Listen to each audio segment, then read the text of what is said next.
Hi guys! Welcome back sa aking YouTube channel. I'm Neil G. Padulina. Kumusta na kayong lahat? Sana nasa maayos kayong kalagayan.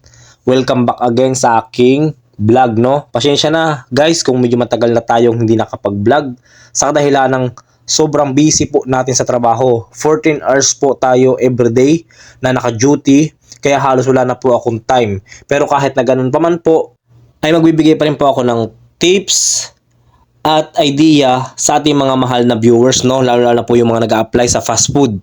Yan po yung ating priority kasi ito po yung ating content. So, ngayon po meron tayong sasagutin dito na katanungan mula kay Antonio Rafael. Ang sabi niya, pag nakapirma ka na ng contract at pag nakapagpasa ka na galing sa agency, sure na ba na makakapasok ka na sa Jollibee? Ayan, ito po yung tanong ni Mr. Antonio Rafael.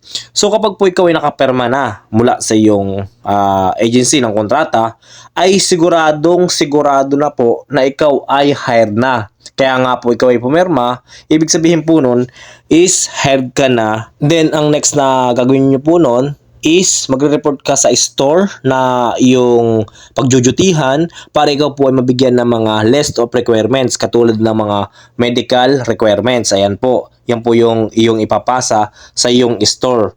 Ayan. At kapag naman po ikaw ay nakapagpa-medical na at pasado ka sa lahat ng result, ang gagawin mo naman po ay hihingi ka na sa kanila ng schedule. Ayan. Kung ikaw po ay pang morning shift or night shift, ganun po yung ibibigay sa'yo, no?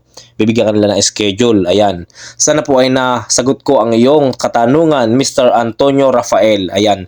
Next question naman po tayo.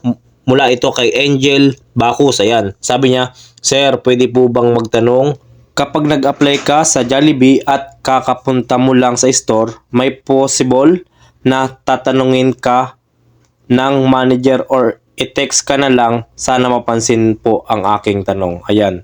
Ito ay mula kay Angel Bacus. Ang sabi niya nga ay kung may posibilidad ba na ikaw ay tanungin. Siguro ibig sabihin niya ito is interviewin, ano?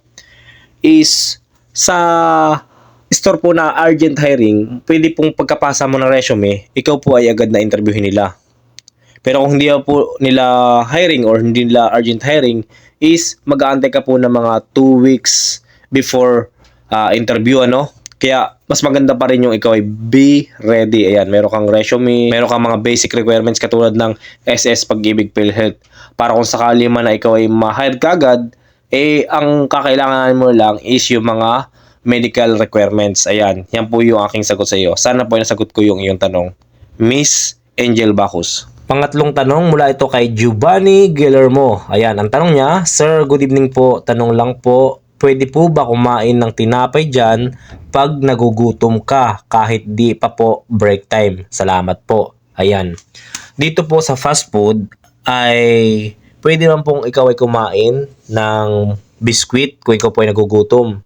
Pero make sure lang po na wag po kayong papahuli or papakita sa TL or manager kasi po kayo ay mabibigyan ng IR. Ang ibig po sabihin ng IR, incident report. Bakit kayo kumain ng tinapay during duty? Ayan.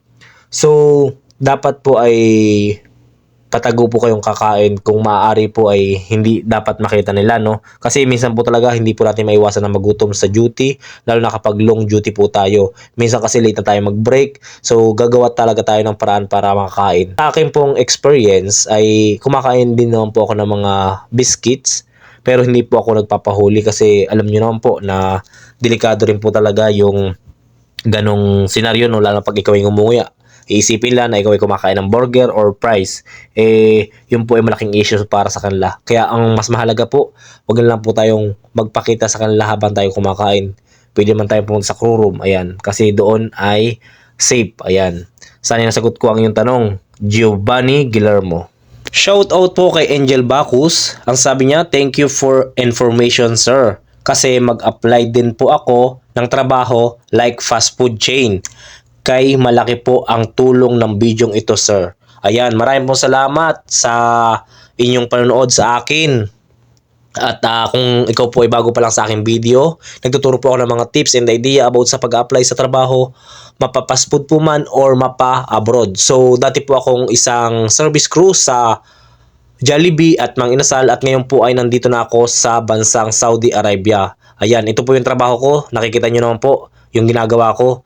Tapos na po kaming mag-serve sa customer kaya naglilinis na po ako ng bain-marie, warmer, at buong dining area. Ayan. Parang katulad lang din po ng ginagawa natin sa Pilipinas. Ayan. Kaya kung kayo po yung mga katanungan pa, mag-comment lang po kayo para masagot po natin yan. Maraming po salamat sa inyong panonood mga kabayan. Kung hindi pa ka subscribe, mag-subscribe ka. Thank you for watching. God bless.